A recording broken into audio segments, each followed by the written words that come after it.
All right. Now, if you were born in the 20th and the 21st century, war is a myth or just a movie? A movie where Chuck Norris or even Rambo is on that machine gun and terrorizing the enemy. That was so not until Russia and Ukraine actually went into flames. Now, I'm telling you, it started as a Cold War or a war of words. But guess what? Russia went in full force. But now we want to know, is it reversible? Who is going to win? But in Africa, in Sudan, are the Janjaweed active?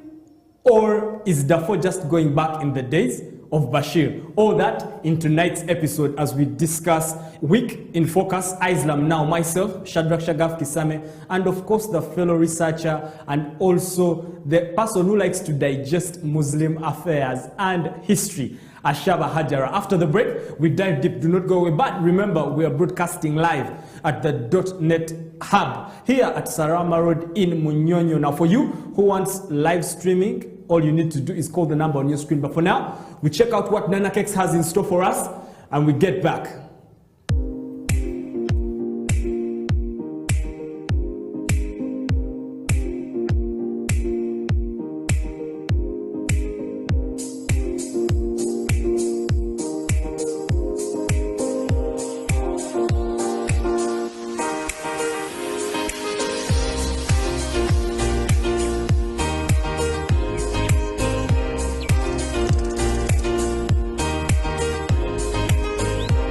All you need to do is click that notification bell and subscription if you are watching on YouTube. Just in case we put up something, you'll definitely be the first to know. Welcome to the show, Hajara. Good to see you once again. I just want to start with Russia and Ukraine. You know, this is something that, like you said, it was a war of words, started as a Cold War, unexpected, but guess what? Russia moved in full force. Now we're seeing they have tried the talks for 4 times now, and there's nothing happening. What do you see? Is there a light at the end of the tunnel?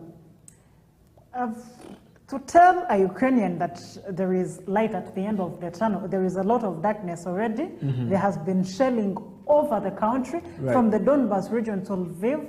So if you tell a Ukrainian that light at the end of the tunnel, I think we are way past that. Mm-hmm. Perhaps we start discussing how much loss, how much loss can be incurred by these people. Right. But this can be reversed. Mm-hmm. Yes, there has been war, there is an invasion ongoing, right, but a stop can be put, an end can be created, mm-hmm, for this conflict. Right. Yeah. I just want to not really digress, but expand and look at this microscopically.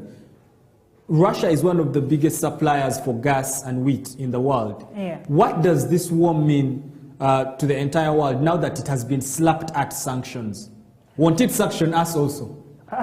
Yeah, Russia in the past 2 weeks sanctioned Joe Biden, the American president. Right. Is not allowed into Russia. Well, it's debatable if he was interested in doing that to begin with. Right. But it is not rocket science discussing the effects of having overwhelming sanctions against Russia. Mm-hmm. There is an increase in prices, right, of goods. Mm-hmm. You've seen fuel. It's so far 5,200, despite the fact that we in Uganda may not blame Russia for the increase in price, but we are going to eventually feel the Whom do we blame? It's Russia. No, by the time the Russian conflict, fuel in Uganda was at 5,000 shillings. So you really cannot blame the conflict. Right. You cannot blame the conflict for the price for the fuel issues. But yes, you look at the wheat and what that means for the whole world. Yeah. This is going to lead to starvation, mm-hmm, in countries like Sudan that survive entirely on bread. Yeah. Most Arab countries survive on wheat products. Yeah. So countries like that are definitely going to have a very hard time finding food. Then there is an issue of fuel. Mm-hmm. Russia is one of the largest producers of both gas and Brent oil. Right. Yeah, Brent, mm-hmm, crude oil, yeah, which they use to make gas, mm-hmm, fuel that we put in cars and motorcycles. So yes, the transportation is going to increase. We are going to have inflation getting out of hand. You don't just sanction a country like Russia. You sit and listen to them. When you say we, is Uganda involved? Should the Ugandan watching you right now be scared? Yes, it is a Ugandan that is eating a chapati that has reduced in size tremendously. Yeah, that's number one. Number two, it's Ugandans that are starting to park their cars because they cannot afford the fuel that is getting sold. Three, Western countries that normally give us help are going to start looking inward. Because they are battling inflation, they are battling unemployment. People are going to start getting laid off at work. So what are these countries going to do? They're going to look inward. How do we get out of this? We cut on the aid that we are giving to African, Asian, and Latin American countries. And Uganda eventually is going to get affected. Right. Before we actually leave this topic of Russia, could this war lead into something that people would call a world war, or is it just going to stop at Russia and Ukraine? However you look at this war, it does not end well. Because either Zelensky is going to say that it is okay. If you look at the demands of Putin, Putin has said NATO gives them a written assurance that they won't expand, they won't make Ukraine part of NATO. I don't know he's going to trust them on that because they have given him such an assurance and they have moved on the Eastern Bloc. He's the bigger boy. You join NATO, I hammer you. What do you think happens when the West decides to involve themselves in the conflict? Who is bigger right now, Russia or the West? No, just because NATO is quiet doesn't mean Putin is bigger. Putin is like the third biggest person in the world. Is NATO quiet? You have NATO. Yes, NATO is quiet. Yes, what is going on in Ukraine is the responsibility of NATO. But NATO has not done what Ukraine expected of them. And you do not blame NATO because Ukraine is one part of NATO, rather not part of NATO. So they are not obliged to move in if someone attempts to attack or attacks Ukraine. Right. Hajara, before starting this war, was there a possibility for us to have these talks that we're having now? Could they have had them in the past to eradicate what's happening now? All they ever had to do was assure Russia that they won't make Ukraine part of NATO. But that's what was in Zelensky's manifesto. But it is the same Zelensky that almost made Ukraine part of NATO. So what happened? Exactly, that's what I'm saying. Yeah, so making Ukraine part of NATO was going to lead to this. Right. And America was not going to stop. That is why we have seen back and forth revolutions and coups in Ukraine of pro-Russian and pro-American president. If one wins and the other one is against it, it means they're going to attack the country. Right. America has more money, they are smarter, so they can move in, either orchestrate a coup or a revolution, just a street revolts, and they get a government overthrown. Russia said, we have our army, you're in the neighborhood, why don't we just move in? And they did. I'm telling you, before we let Ukraine and Russia go, I was studying and reviewing and watching the European Union or countries in the West accepting in refugees that were coming in from Ukraine. But before they said they weren't open to refugees from Islam countries or Africa. So what is the difference? Do we have now equality in refugees? I think you're basing your question on an assumption that the whites really care what happens to Arabs and Muslims. And Shouldn't Africans. they? They should care. Why should they care? You see, the more trouble you have, the more civil wars you have to fight in Africa, the more tribalism and small useless issues keep you behind, it gives them a leverage to one, come in, step in, and pretend to settle these conflicts, and they get away with whatever raw materials they need, because those countries cannot sustain their economies independent of African and Middle Eastern resources. Not forgetting Latin America. So when you're fighting, that's really what they want, given that they are normally responsible for the fights that we have on the ground anyway. But Hajara, if you're a good person, you're a good person. I'm taking in refugees. I don't have to say, oh, they are from Europe. Maybe the lifestyle, cultural norms are equally the same. Then I think you're just supposed to let in someone who needs a refuge, because if South Sudan is in trouble, for instance, and they are refugees, instead of coming to Uganda, why don't they come to Poland or something?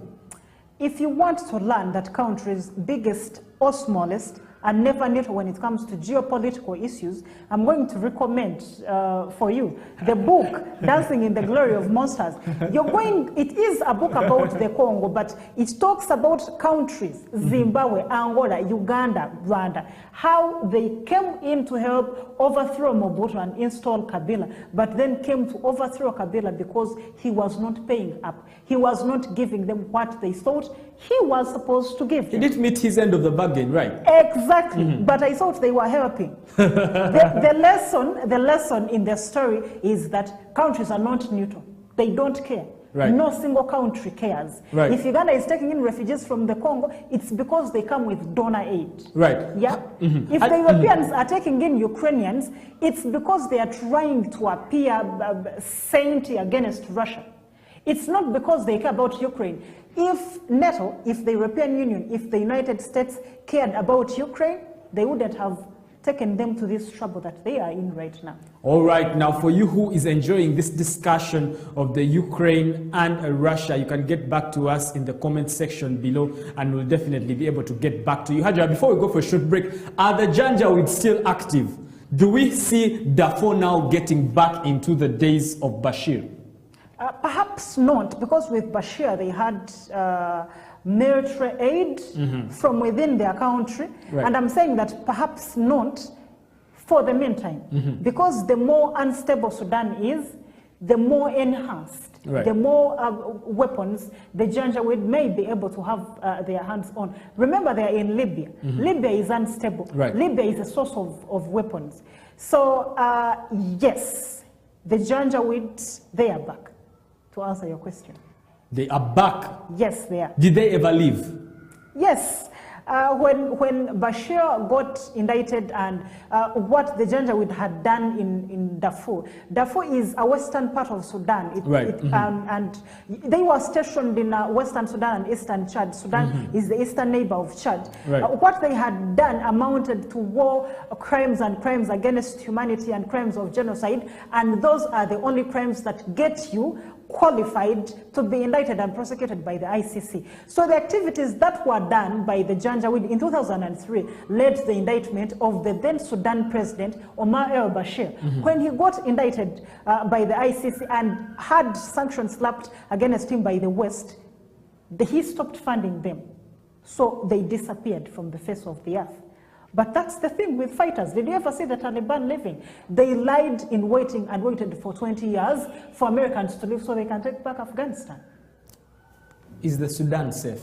The Sudan is not safe. You have a military leader that orchestrated a coup against a legitimate president. Right. You have Russia sanctioned and Ukraine in a war. Those are producers of wheat that Sudan needs to produce food. So the people who have been struggling to afford wheat when the market was stable, they can't afford it right now. The inflation is too high. The country is unstable. Then you have conflicts in Darfur with the Janjaweed rival conflicts. The tribes are fighting. Sudan is not okay. It's I'm telling you, before I go for a short break quickly, what does that mean then to the countries that are neighboring it, say East Africa? Okay.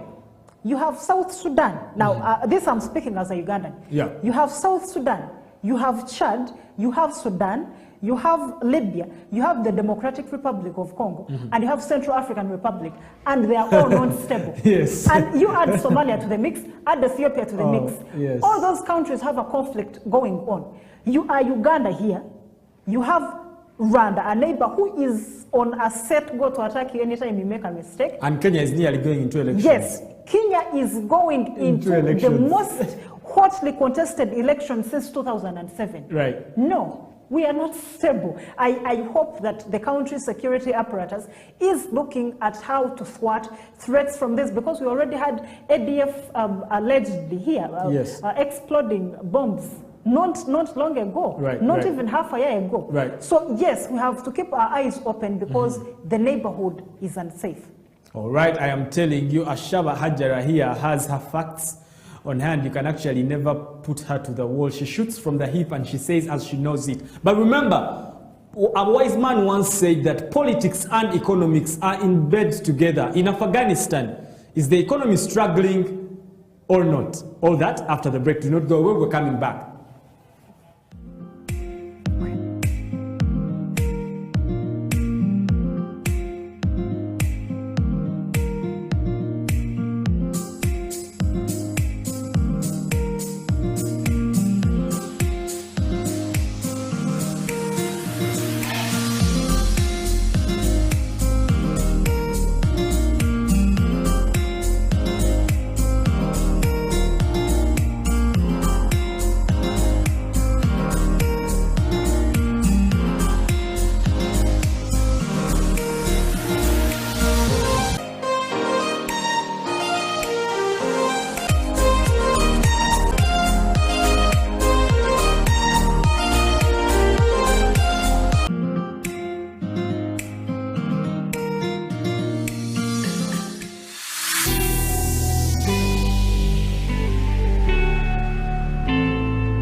right now we are telling you that the slots for marketing or advertising your company actually open. All you need to do is reach out to the .NET Hub. And I'm telling you, at the Hub, a lot is happening. Not forgetting, this holiday, all your children are going to be here. All you need to do is enroll for artificial intelligence and computer science at a very early age. Hajara, in Afghanistan, do we see the economy stabilizing? Is there light at the end of the tunnel, or is struggling? What is happening? I do not know whether the Taliban had economic independence in mind when they were fighting, but no, I don't see any light at the end of the tunnel. And I think people eventually are going to get tired of this whole thing, right? And they will rise up and they will fight the Taliban. I am telling you, but yeah. So we do not see people who have an economic plan that is set that say, hey, let's open up this, let's do this, let's call other countries to come on and help us. There's no plan like that. There's no person who has gone to school specifically in that government that has taken over for matters of economics. Well, at least we can say that they know about the Sharia law. But Shadrach, till this age that you are today, where have you ever heard of a country that resorts to selling kidneys so people can be able to sustain themselves? So I thought that was a meme on social media. People are actually selling their kidneys in Afghanistan. Yes, the village of Herat. People. How do we know that? How do we know that? It's all over the news. You remember the part where exactly. we're in the 21st century and people have exactly. But Hajara, you sit here every day and you tell me that the media has done a lot in trying to taint the image of the Muslims. So the media couldn't be a credible source for people selling their kidneys. Do they want to die? Oh no, Shadrach, scientifically, you're the scientist. You know that you can actually have one kidney. Right. But there are side effects. Yeah. A lot of side effects. Yeah, but is it any worse than starving to death or watching your children starve to death? I mean, I read a story of an old man that sold his kidney so he can't be able to feed his kids. We have covered here a story before of Afghan kids that were hanging on tires of trailers that were going to Pakistan, so they may be able to afford meals. Now, to go back to your question, the Taliban, like on the screen right now, you see what's happening on the screen right now. Exactly. That is someone that sold their kidney, and they do not care what's happening later. All they need to do is get food to eat, and they were able to cut their bodies and remove their kidneys. Yeah, what level of desperation is this? Exactly. You have a country whose state coffers are empty. The Americans were there. The Americans used to give money to the Afghans. Now, the Afghans are not poor. These are people that have their own natural resources. They used to produce the best opium in the world. So to control the market, there came the question of the Taliban, and we had the Americans going there under the guise of fighting terrorism. But then these people that, if someone has been giving you money, feeding you, every aspect of your life, road construction, the food itself, how people are clothing, the education. If someone has been giving you that kind of help and they wake up for 20 years, and they wake up after 20 years with no plan and they leave, what do you think happens to you? They've left you for death. Now that takes me to my next question. How is an ordinary, Afghan in there, or a child or a girl child down there, how are they coping with all this? Do we know, do we think, or do we know they are psychologically okay? Shadrach, they are selling their kidneys. That's how they are coping. I'm telling you. Yeah, if the Taliban, the government is not just broke. They are under heavy sanctions from the European Union and the Americans. And guess what? These are the people that have Afghan money in billions of dollars frozen. So it's not just a matter of sanctions. It's not just that the Taliban subscribe to a notion that the West does not believe in. No, it's more than that. You have money that is frozen, and don't assume that they just freeze that money and it sits there. Could this have been avoided? No. If you don't you see, the West has a very hard time letting countries go by the ideology that dominates most of the country. Is the Taliban a problem? Do people want to sit with their daughters and the daughters not go to school? Do people want to be subjected to 16th century rules and ordinances and traditions? No, but there is the Taliban. It is the Afghan problem. An American has no business coming to settle that. They have no business coming to solve that problem because the Afghans are supposed to reach a point where they stand and they say, no, we don't want this mode of leadership. Right. The people can do that because the Taliban did that to a government that was sitting. So do not force people to a premature democracy because politics do not work that way. We have seen England go through the Bill of Rights to the 1648 glorious revolution. They had their time. Yes, they had their time. They have millennia. Right, to craft the kind of political states that they want, that they have today. If you come to Africa, and Uganda has been independent for 59 years, and you're telling us you have to run your affairs this way, you have no right.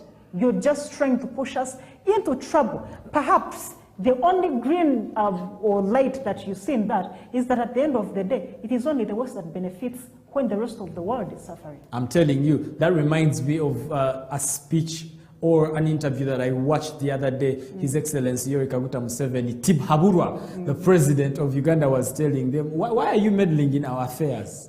No, you don't teach me what to do in my home. Otherwise, you just called the man Haburwa. Haburwa means someone that can't be advised. So before we leave the Afghans here, really a sad story right there. But will an Afghan child one day be able to bask in the sun, dance full of joy with food in their stomachs?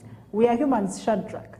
And the one thing that I think the most interesting bit, now I'm not a psychiatrist or psychologist, but I think that the most interesting bit about humanity is hope.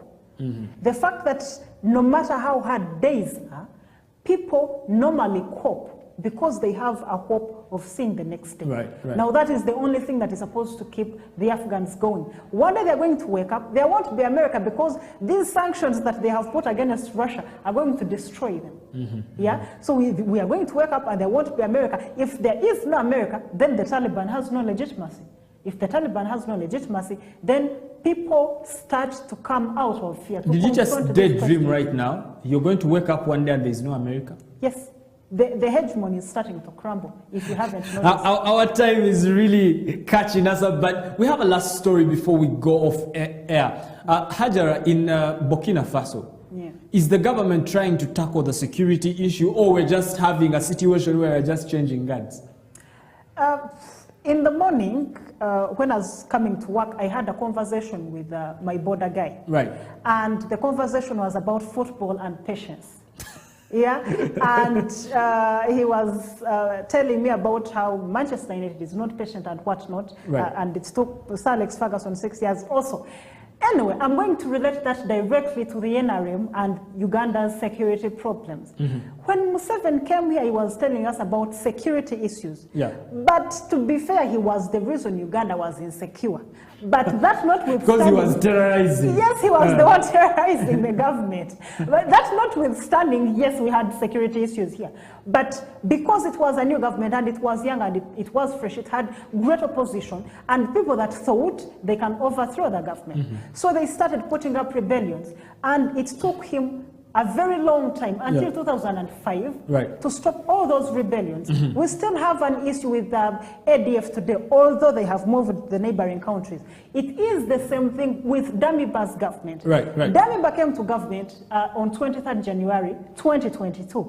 The man has been in power for 3 months, for God's sake. We cannot expect him to work miracles that are as huge as getting the Islamic State factions out of Burkina Faso.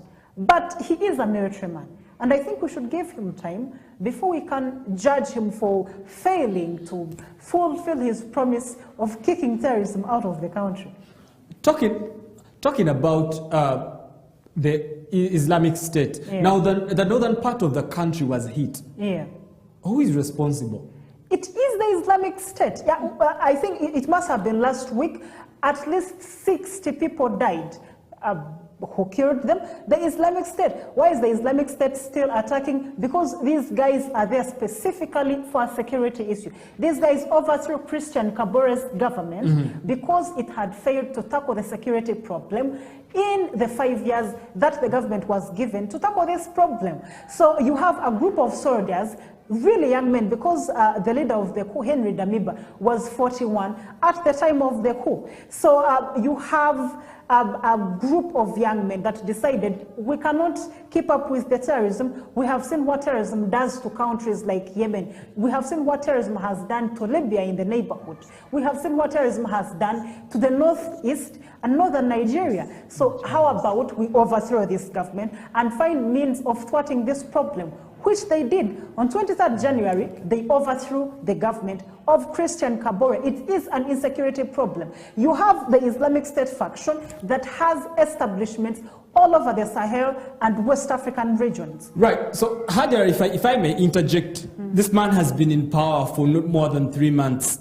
What should our speculations be? Do we see him conquering completely the Islamic State, or do they destabilize him and we see the economy going bizarre? I'm going to choose to be a woman of faith. There's hope. Yes. In tonight's show, you're choosing to be very optimistic. Yes. There's so much hope, so much faith. This is a new Hajara. Yes, so I'm going to be hopeful for Damiba because it is a security problem. Before you interjected, I was talking about the grounds where Islamic State has managed to plant itself. Right. And they are getting weapons from countries ranging from Somalia to Chad to Libya. There is the Boko Haram, which is itself a faction of the Islamic State. You have the Taliban controlling a full country. You have Yemen. Yemen is in the hands of 5 different rebel groups, each controlling a region. So these are people that have access to funds, to weapons, and they are fighting a country that has been doing terribly economically throughout the rule of Blaise Compaoré. So if you give them 3 months to tackle a problem of an establishment that is in over 20 countries, that is being unfair. I think the new government deserves a chance. Give them time, give them a year. If the influence of the Islamic State has increased in Burkina Faso, then we can say, I think Henry is not doing the job. But if he's able to cover more ground within a year, because at least we have not seen people dying in the hundreds. When Kabore was there, people were dying in the hundreds. But with him, we have seen at least less than 100 people dead in the past month. So how about we give him the time to see what will happen by the end of 2023? All right, patience and faith right there. Ashaba Hajara, in today's show, she's actually appealing to us to have faith, hope. Let's be a little bit optimistic as we wait on these leaders. But it is a somber mood, actually. The flag of Uganda is flying at half-mast, as sadly we lost the Right Honorable Speaker Jacob Olanya. That came at a time where we least expected it. Well, did we see this coming? Yes, this was supposed to be expected. The death of the speaker was supposed to be expected. Why? His health wasn't so alarming. Yes, we knew he had issues, but it wasn't so alarming. Like, hey, he's dying in 2 months. Hey, Shadrach, there were reports of metastatic colon cancer for the speaker. When they say metastatic, they are discussing stage 4. When you are stage 4, whether they are talking of that illness, whether it's the truth or whether it's theirs, they cover illness, but the moment they say stage 4 and it's cancer, then you know that the patient is going. So this was to be expected. This is really, I'm really digressing because we are supposed to be in a somber mood, really. But we just lost the governor, Bank of Uganda. We lost the speaker. General Okech died. What's happening? But people have been dying. It's not COVID. This wasn't COVID. Hey, this one, they are saying he was killed by cancer, others are saying by poison, but most are saying by cancer. So there's a poison aspect to his death. a poison aspect is going to feature in the death of a prominent person. But we have lived through the 2019 decade. We saw people getting gunned down. We saw prominent Ugandans, AIGP, two, I think, even Chirumiran. We saw Muslim sheikhs over 20. So this is not the first time we are losing prominent people. I think what is making the speakers... Isn't this so callous? That sounds so callous, because it's like you're saying, hey, we should not be in a somber mood or get concerned why the Right Honorable Speaker dies at this point because Muslims have died. Oh, God, no. Actually, that was not about Muslims. Remember mentioning Felix Kawesi and Chirumira was Muslim. I'm just saying that people die. That before we jump to a video of Honorable David Kabanda, he's from Kasanda Mubende site. It surfaced earlier today, and he was discussing how only 8 of the Acholi members of parliament were saying that they're going to vote for Olanyi. Yet we have those same people claiming that one of our own has died. They are demanding that they be given a slot in the speakership. And the bottom line is that we are exercising hypocrisy, but Ugandans have been dying. That's just a fact, Shadrach. I am telling you, the speaker, that's why the flag usually flies at half-mast when such people dies, because these are people that have excelled in serving their nation. I think a certain level of concern, a certain level of remorse or reverence should be accorded to them, just to be fair. Oh, no. I am sad Olanyi died. He was a good man. Those that knew Olanyi, those that were in his close circles, they depict him as a good man. I had nothing against the man. I did not know him. But yes, we lost a speaker. He's the head of one of the arms of government, the legislative part.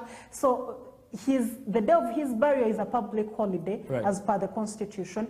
He's so important to the extent that... He's the first Right Honorable Speaker to die in office. Yes, but people die. We have seen presidents die in power. You remember Idris Deby? Yes. He died on the front line. He's the president of Chad. So yes, people die, but it goes back to what you're saying. I do not know how you expect us to be, whether we should go on the streets wailing, but may Olanyi's soul rest in peace. I have had our brothers in the Central Region saying, I am telling you, Hajara right here usually has no sad words, but a moment of silence for the Right Honorable Speaker Jacob Olanyi as we wind the show.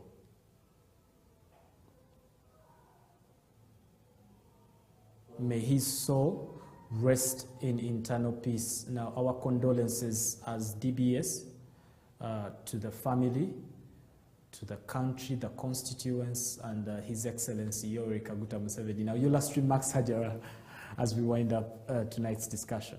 Oh, fun fact about Olanyi. You remember when was the corruption walk? Yeah, Olanyi, in the presence of Museveni, said that we have all been guilty of corruption in this country. Yes, very honest man right there. Yeah, so it's possible we have lost a very honest man. But yes, I wish those, you know, it's a fallacy when someone tries to tell you that you can move on from losing a loved one. Yeah, for those that have been there know that it doesn't work that way. But to the Ugandans, these moments, like, we are not supposed to wait for moments like these to unite us as a people. Right. And to those that I have seen fighting, scrambling, basing on regionalism and the tribes and the clans, we are supposed to be better than this. This was not done by ordinary Ugandans. This was being done by members of parliament, by people that are qualified with a senior 6 or bigger than that. Anyway, we thank you for keeping us company. Please, let's do a little less of the hating, because if this is supposed to teach us something, Olanyi died barely last week, and they are replacing him on Friday. So let's stay humble. life is humbling. If you look at events like this, it should teach us something. All right. A sad note right there. But what Hajara is saying is that every day that you live on breathing, you need to count it and be grateful to the Lord that you are still alive, that you will see tomorrow.